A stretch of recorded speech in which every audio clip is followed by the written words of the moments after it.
Hi, I'm Aaron Marcus, and welcome to the Actors Audition Advantage cheat sheet. And what I'm going to be doing here is adding some commentary and adding some additional information. So as you're going through the cheat sheet, you'll just be much better prepared. So if you are auditioning for a feature film, or even if it's an independent film, doesn't make any difference. You want to know who is directing this project. And the reason for that is because every director has their own style. Some directors, have characters who are very internal, show very little. Some are over the top. Some certainly are much more comical. So you want to do some research, find out their style, and you can easily do this by going to IMDb, Internet Movie Database.com, and just find out what other projects this director has done. And then you can just go to YouTube, find clips, and that will really help prepare you.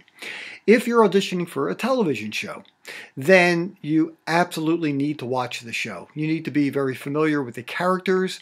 You want to know the pacing. You want to know the type of show. Is it a drama? Is it a comedy? How do people talk to each other? Make sure you know the names and how to pronounce the names of the characters. So when you go in to read, you know who you're dealing with. Let me move down to commercials for you. If you're going to be auditioning for a commercial, then one of the things that I'd like to do, certainly find out who the commercial is for, just to make sure it's something you're comfortable promoting, you want to be associated with. The other thing too, to help me with my timing of how to read the copy, the words in the commercial, is I will find out if it's a 60-second commercial or a 30-second commercial. And then I read everything through and I make sure that my read will end about 3 seconds prior to either the 30 seconds, so 27 seconds in, or maybe 57 seconds into a minute commercial. And that's, reading everybody's lines. But that will give you a much better sense of how to pace yourself when you're going through the lines. Also, let's start talking about analyzing scripts now.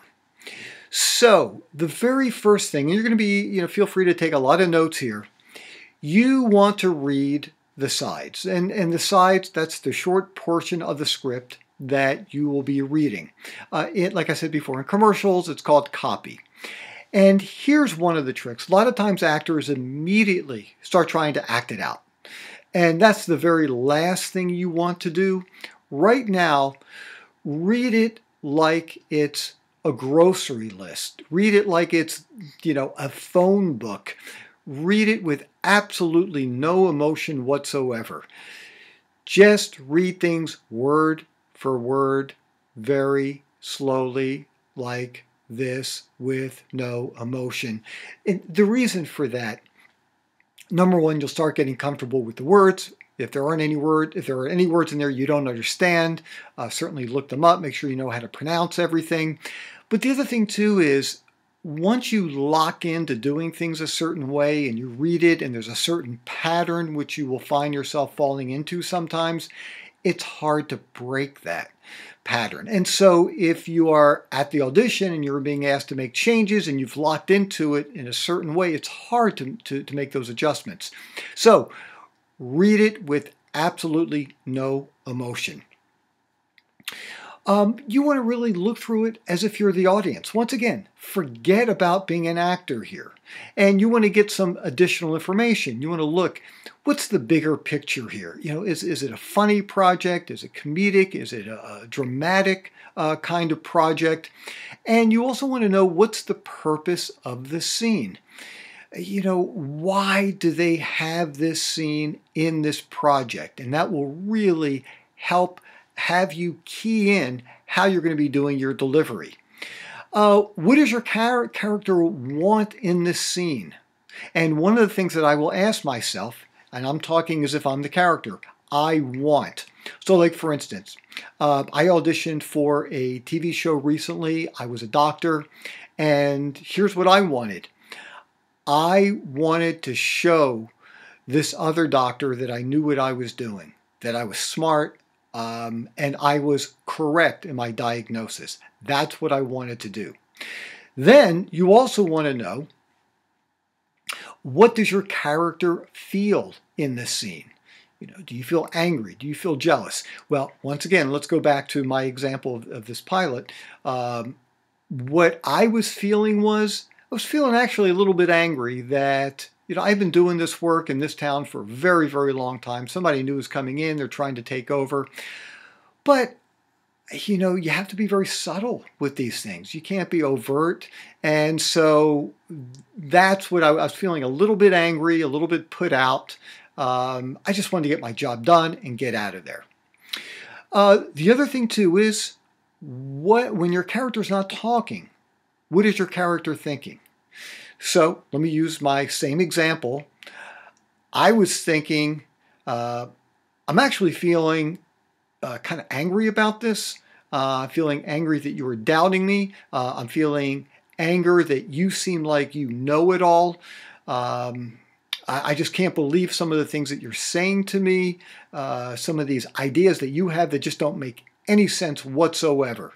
And so I'm doubting your abilities. I feel angry about the subtle accusations. These are all things that I'm thinking, although I have no words because the other character is talking. And the other thing too is, what is the purpose of the scene? What is it to show? And basically in that particular scene, that's a good example, that this person is sharp, this person is well respected by other people in the room, that person's taking over, that person's making changes, and it's showing that there is a new lead person in this town, a new doctor in this town that's doing things in a smarter way, out of the box kind of way. That's what was going on there. So let's keep moving and break things down into primary elements here. So for actors, you need to learn how to fulfill the scene. It's making the scene work. That's what you need to do, because that's what the writers are putting together. It's not just about you. You are a team player here. And the other thing too is, what's happening in this plot? Does the audience see new information? What's the tone? Once again, is it suspenseful? Is it comedic? What is happening in here? And that will really help teach you how to deliver your lines. Here is something that most actors, maybe I shouldn't say most, a lot of actors do not take into consideration. And this can really help you lose the audition and not get the job very quickly. Whose scene is it? Who is starring in this scene? And look, if you are not the star in the scene, don't try to make it about you. Because what's going to happen is, you're not going to be taken seriously, you are not fulfilling the scene, and you're not going to get the part. Picture this. If you play basketball, here's a good analogy. You're like the point guard. You're the person who's dribbling the ball down the court. And what you're doing is, you are setting up this play, you're setting up this scene for the star to grab it and just dunk it. That's what you're doing. So when you are not the star and the scene is not about you, don't try to make the scene about you. Okay, so the dynamics of the scene.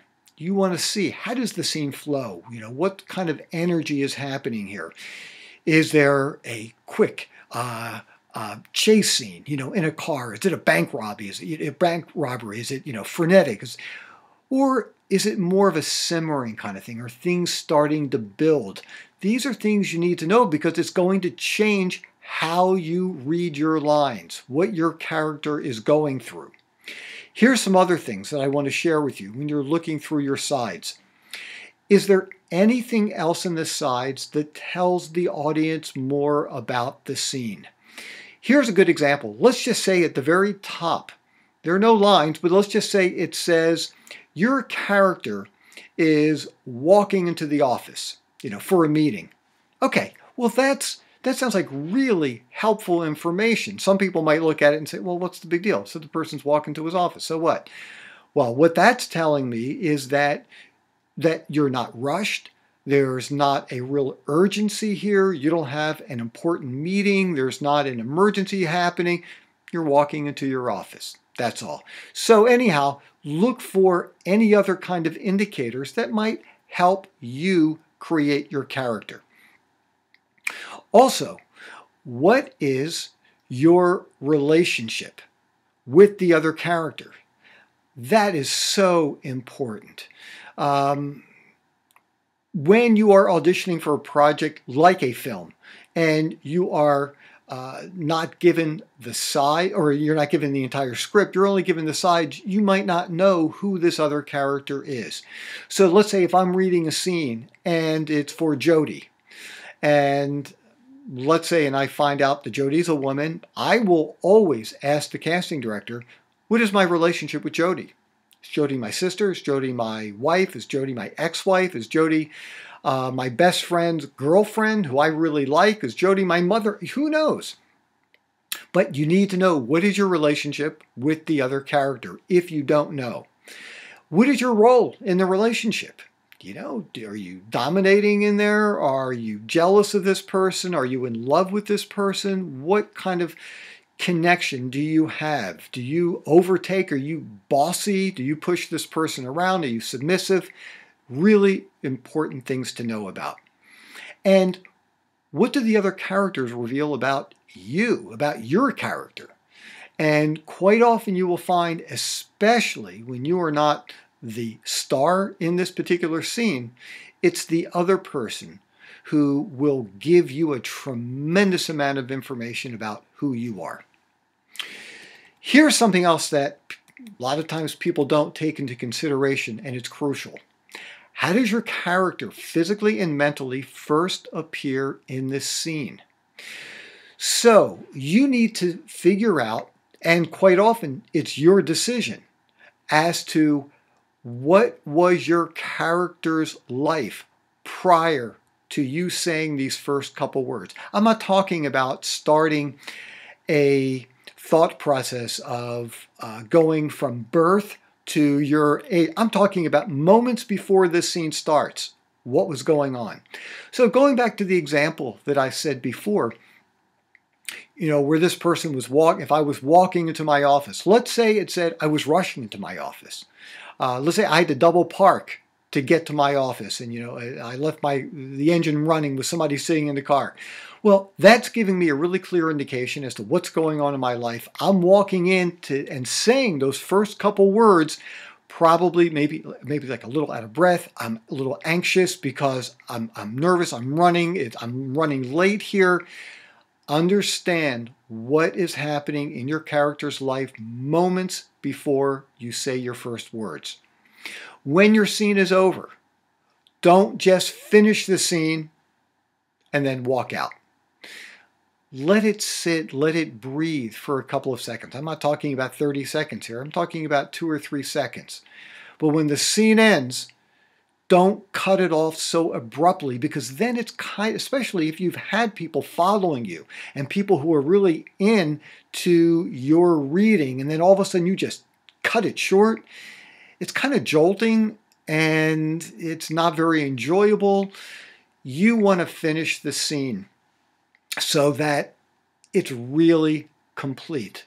Even if you've just had this conversation with somebody and that person just walked away from you, maybe the way that you ended, let's say you ended up in poor terms with somebody, and then the person walks out. What I might do is I just might follow the person out for a couple of seconds. Okay, so make sure you end it. For the most impact, like I said before, don't end it too abruptly. Stay in character for a couple of seconds after the scene ends for a greater effect. Okay, so if you are auditioning for a TV commercial, here are a couple things I want you to keep in mind. It's not your job to sell the product. And I know a lot of times people think, well, of course, that's why I'm being hired, to sell it. That's not it at all. You are there to share a story. In most cases, there are a few examples that break this rule. If you're a spokesperson, it's going to be a little bit different. If you're the one talking to the camera saying, well, 9 out of 10 doctors believe, but I'm talking about for most of the commercials that you see, these are lifestyle kind of commercials.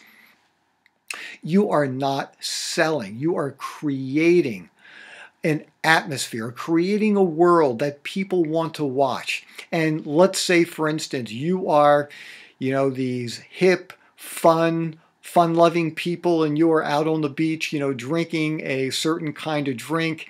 And it's not a matter of selling it. You are selling that lifestyle. You are selling those feelings, those emotions. And when people see you with all these beautiful people having a great time on the beach, they are going to want to purchase that product, but you are not selling it. And I think the quicker you get away with that frame of mind of having to sell, the better your auditions are and the more auditions you're going to book.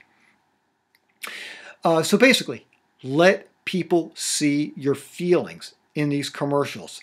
And one other thing, and this is where I'm going to wind things up, dealing with the camera. The camera, it watches your every move. When you're on stage, you've got to make things bigger. You are hitting the back row. You've got to allow people to really see and hear you from very far away. The camera, when it's up close, and even if it's not super up close, still the camera sees your every move. It can capture your emotions. And that's why, once again, there are some exceptions, but pretty much you've got to bring things down a lot in your read. It doesn't care about who you are. It doesn't care if you are a good person or a bad person. The camera just loves you. And what you want to do is create this lifestyle, create these emotions, let the camera see it. And that's what people are going to want to watch. So anyhow, this is a great cheat sheet to use. I bring a copy of a lot of very specific things that I want to do for every audition with me in my bag. Sometimes I will open it up. I will do my little checklist, make sure I've gone through the copy well. I find it extremely helpful to me. So if you have any questions at all after watching this, always feel free. You can go to my facebook.com/howtomodel page. You can also go to my howtomodel.com page. You can reach me there as well. There's also a tremendous amount of information. I have a lot of video blogs there as well. Look, I've been very fortunate in my career. I've been doing this for over 30 years full time, and I've had people who were incredibly kind and helpful to me, and I'd like to give back to other people as well. So feel free to use me as a resource. I do offer private online mentoring programs if you would like, and you can read about that at howtomodel.com as well. I also have a great season pass membership where you can actually attend every online workshop at actually it's a little over 70% discount and get a lot of other benefits. You can read about that on howtomodel.com as well. I want to wish you all the best of luck, and maybe we'll get a chance to work together in the near future. I'm Aaron Marcus.